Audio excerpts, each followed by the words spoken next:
Hi guys, my name is Kelsey and I'm here to help you get started with your new Apprenticescope account. In the last video, we went over our Employers tab and now we're going to dive into our occupations. When you are onboarding with us, we migrate all this data for you. So we upload employers, we create your occupations, and upload all apprentice accounts for you. But as your program grows, you might need to add more on your own. So I will show you what it looks like to create an occupation now.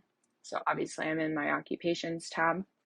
We have a lot already preloaded, but to create a new occupation, come up to the right, click create occupation. You choose the employers that you'd like for them to have access to this occupation. So you can choose everyone or just a couple. It's optional as well, so you can just click next here. From here, you'll enter the title, if it's competency-based, time-based, hybrid. Is it a registered apprenticeship, pre-apprenticeship, on-the-job training?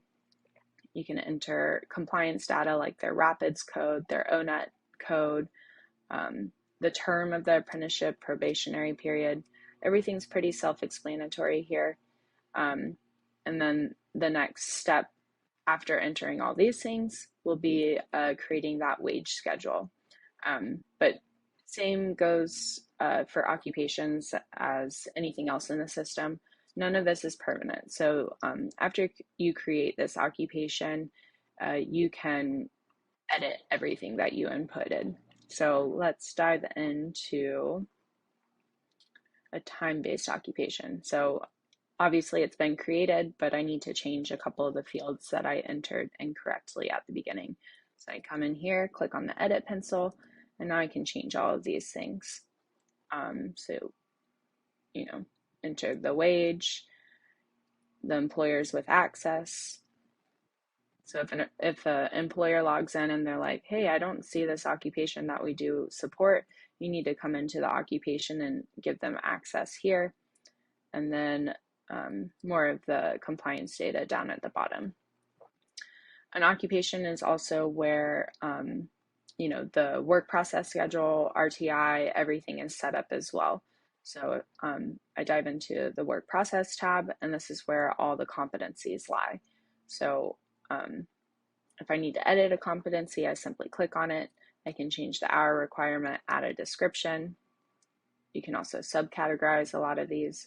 If I need to create a new one that you're not seeing, simply click this blue plus button, title it, put the hour requirement, and you'll now see it in your list.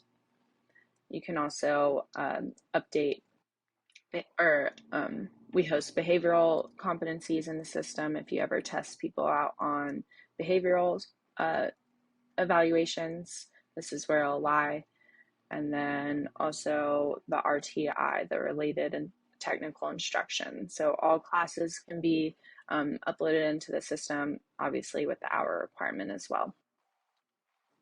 And then something we see a lot is you may have a general occupation, but then within, it differs from employer to employer. So the way that we go about that in the system is we have sponsor templates, and then you can create employer versions. So obviously you see that this is labeled a sponsor template. To change that or to turn it on/off, you just simply toggle on template here. If it's not toggled on, then no one will be able to edit the template except for you as the sponsor or any other sponsors. But if it's toggled on, that means you can create employer versions. So I come here, click on version. I need to create a version just for Apple because they have a different wage schedule than Siemens does. So I click Apple, hit submit. And now it says employer version, and you can see that it's associated with Apple. And now you can tailor this specifically to Apple's occupation. So I can say, okay, I need to change their wage schedule because theirs differs from Siemens, for example. So I can come in here and say, all right, theirs is hour based. So after every 1,000 hours, theirs increases to $12. and then so on and so forth. So again, this only refers to Apple's occupation and is not changing the overall sponsor template. And then when I go back into my occupations, you can see the difference. This one's labeled sponsor template, regulator owned, so you're not able to edit this one as your regulator created it and you did not. So in order to view employer versions, which ones you have employer versions for, you click on the sponsor template and then you can click view right here. And then you see the ones that have been created for different employers.